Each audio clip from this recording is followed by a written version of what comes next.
oleh SDM. Apalagi di masa pandemi COVID ini, guru-guru PAUD, pendidik-pendidik PAUD, maupun pendidik non formal dituntut harus meningkatkan kreativitas sebelum pandemi COVID. Tapi kita harus berubah, bertransformasi dengan cepat, ya, mengikuti perkembangan bagaimana pola pembelajaran yang tadi dan usul ataupun tersebut. Karena segala perilaku, penampilan profesional, kemampuan individu apa saja yang melekat pada pribadi seorang guru akan diterima oleh peserta didiknya sebagai contoh untuk diteladani atau dijadikan sebagai bahan pembelajaran yang mereka seringkali tiru, mereka seringkali terlupa. Maka hidden kurikulum, yaitu kurikulum tersembunyi yang ada pada guru itu harus bisa memberikan keteladanan, harus bisa memberikan contoh perilaku sehingga peserta didik kita di anak usia dini ini cepat bisa melihat kompetensi ini, dimanakan kepribadian mereka sehingga mereka bisa implementasikan dalam mengerjakan tugas-tugas pembelajaran selama PDR. Kemudian bagaimana ini jelas kompetensi sosial sangat dibutuhkan oleh guru agar terjalin komunikasi dua arah antara orang tua dengan guru. Oke, next. Nah, dampak untuk memberikan arahan, kemudian mengevaluasi, mengamati, semua tidak bisa terlaksana tanpa adanya guru yang berkualitas. Nah, saya langsung saja masuk kepada RPJMD Dinas Pendidikan Kota Bekasi tahun 2019 sampai 2020 sudah diprogramkan. Nah, di tahun 2020 ini ada program di Kota Bekasi dengan pemerataan pendidik itu sudah. Jadi masih untuk persennya saya belum melihat secara rinci datanya, tapi memang sudah ada datanya bahwa masih ada terbagi menjadi 3 kelompok. Ada yang masih berpendidikan SMA, kemudian ada yang berpendidikan S1 tapi tidak linier, dan ada satu kelompok yang sudah berpendidikan S1 linier, S1 PAUD. Jadi itu yang terjadi di Kota Bekasi. Kemudian banyak juga satuan PAUD yang belum berizin operasional. Mungkin nanti Pak Har bisa menambahkan ya berapa satuan-satuan PAUD yang belum berizin operasional. Kemudian ada banyak juga satuan PAUD belum terakreditasi. Nah, saya harapkan mudah-mudahan dengan orientasi supervisi, teknik supervisi Jawa Barat ini bisa mendorong lembaga-lembaga untuk termotivasi untuk terakreditasi. Kemudian juga kendala yang dihadapi adalah belum maksimalnya pemahaman orang tua tentang pentingnya pendidikan PAUD. Ini masih menjadi tugas kita bersama, tugas dinas pendidikan, tugas kepala sekolah, tugas guru, tugas sekolah, memberikan pemahaman kepada orang tua bahwa pentingnya pendidikan PAUD, pentingnya minimal pra SD 1 tahun sebelum memasuki jenjang sekolah dasar. Karena ketika anak kita mengikuti jenjang pra SD 1 tahun, maka anak kita sudah terbekali dengan kompetensi sosialnya, sudah terbekali dengan kecerdasan bukan hanya kecerdasan kognitif saja. Karena di PAUD juga seringkali dan ada dalam kurikulum tentang bagaimana pembentukan karakter. Karena menurut saya untuk yang namanya karakter tidak bisa kita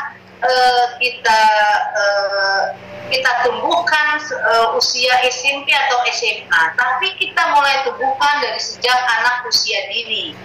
Ya, pendidikan karakter, habituasi, keteladanan harus kita tumbuhkan dimulai dengan sejak anak usia dini. Kalau untuk usia SMA sudah terlambat. Jadi saya mengharapkan peran semua stakeholder pendidikan untuk memberikan pemahaman kepada orang tua pentingnya anak-anak kita untuk memasuki jenjang PAUD. Nah, ini juga dan ada 5, dan saya rasa ini juga menjadi kendala di seluruh Indonesia, bukan hanya di Kota Bekasi. Banyak berdiri bimbingan belajar yang tidak berizin, bimbingan belajar yang tanda kutip saya tidak bisa sebutkan, yang huruf-huruf seperti itu, yang bimbingan belajar itu tidak sesuai dengan taraf perkembangan anak PAUD. Kurikulumnya juga tidak sesuai dengan bimbingan belajar yang masih mengajarkan metode calistung dengan drill, ya, dengan pengulangan atau pemaksaan. Dan kita ketahui pendidikan PAUD itu adalah tidak boleh harus mengajarkan pembelajaran secara sistem skolastik, ya, tidak boleh secara pembelajaran calistung. Nah, itu yang menjadi kendala di Kota Bekasi. Mari bersama-sama, saya harapkan semua jenjang, semua stakeholder yang ada di PAUD untuk bersama-sama memberikan pemahaman kepada orang tua, memberikan pemahaman kepada masyarakat bahwa mereka tidak perlu memaksakan anak didiknya, memaksakan anak-anaknya untuk bisa membaca dan menulis yang tidak sesuai dengan perkembangan psikologis anak usia dini. Kemudian juga kendalanya kolaborasi masih kita temui kolaborasi dengan berbagai pihak. Masih agak sulit kolaborasi dengan berbagai pihak karena memang untuk PAUD ini, apalagi sekarang kita mengenal holistik integratif, harus ada berkesinambungan, harus ada kolaborasi dengan dinas DP3A, dengan dinas kesehatan, karena bukan hanya kita memenuhi kebutuhan kognitif saja, bukan hanya memenuhi kebutuhan perkembangan saja, tapi juga kita harus memenuhi kebutuhan kesehatan serta didik kita, kebutuhan gizinya, kebutuhan perkembangannya. Ini harus berkolaborasi dengan pihak-pihak yang terkait, yang memang berkaitan dengan hal tersebut. Juga bagaimana kita menangani kebutuhan anak untuk mendapatkan kasih sayang, jauh dari bully, jauh dari kekerasan fisik maupun psikis. Itu kendala di Dinas Pendidikan Kota Bekasi yang tahun 2020 ini, mudah 2021 dengan berbagai macam program dan kegiatan, semuanya bisa sedikit demi sedikit bisa teratasi. Oke, next. Nah, solusi-solusi yang dari kendala-kendala tersebut kita coba nanti di tahun 2021 untuk memberikan bantuan beasiswa untuk guru yang ingin meningkatkan kualifikasinya. Kemudian memberikan program pendampingan untuk satuan PAUD agar bisa mengikuti akreditasi. Jadi kami harapkan para sekolah PAUD dan TK bisa termotivasi untuk meningkatkan mutu kualitas PAUD-nya dengan mengikuti akreditasi. Karena ketika mengikuti akreditasi, standar pelayanan mereka kepada peserta didik akan menjadi lebih optimal.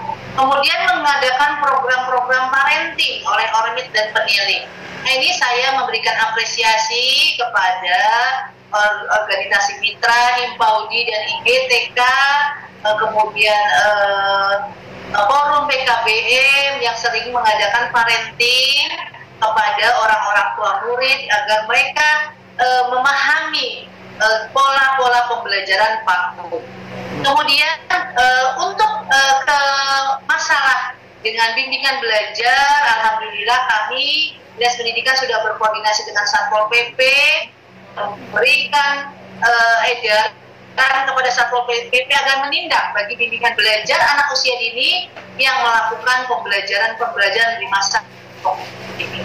Kemudian juga kepada DPM PTSP selaku yang mengeluarkan izin operasional bagi lembaga PAUD. Kemudian juga bagi hukum yang terkait dengan lembaga bimbel-bimbel yang tidak berizin. Mudah-mudahan langkah-langkah yang kami lakukan walaupun belum signifikan, tapi sudah sudah dilaksanakan, bagaimana bimbel-bimbel itu mendapat teguran dari Satpol PP, mendapat teguran dari lembaga-lembaga yang tidak berizin. Kami berikan himbauan agar segera melakukan izinnya. Kemudian juga Dinas Pendidikan Kota Bekasi sudah menerbitkan perwal dan aturan yang mengatur tentang pentingnya pra-SD 1 tahun di jenjang PAUD. Kami sudah punya perwal nomor 121 ya, 121 tahun 2019 tentang perwal pra-SD 1 tahun. Kami mengharapkan dukungannya dari semua satuan pendidikan PAUD agar tahun 2021 nanti perwal ini bisa maksimal kita laksanakan. Jadi semua masyarakat sudah mengetahui bahwa pentingnya pra-SD 1 tahun. Mungkin itu yang bisa saya sampaikan awal tentang kebijakan strategis Dinas Pendidikan Kota Bekasi. Terima kasih saya atas kesempatannya. Saya mengharapkan guru-guru PAUD di seluruh provinsi Jawa Barat mempunyai semangat, terus termotivasi untuk meningkatkan kompetensinya di masa pandemi COVID ini. Mari bersama-sama kita bahu-membahu, jangan putus asa. Mudah-mudahan pandemi COVID ini segera berlalu dan kita bisa melaksanakan pembelajaran secara normal. Mungkin itu saja yang bisa saya sampaikan. Salam patriot, cerdas, kreatif, maju, sejahtera, dan ihsan untuk Kota Bekasi. Terima kasih. Saya akhiri, wabillahi taufiq wal hidayah. Wassalamualaikum warahmatullahi wabarakatuh. Warahmatullahi wabarakatuh. Ibu Kabinet, Ibu Marwah Zaitun, SPD MPD. Terima kasih Bunda dan Yana, kita beri aplaus ya untuk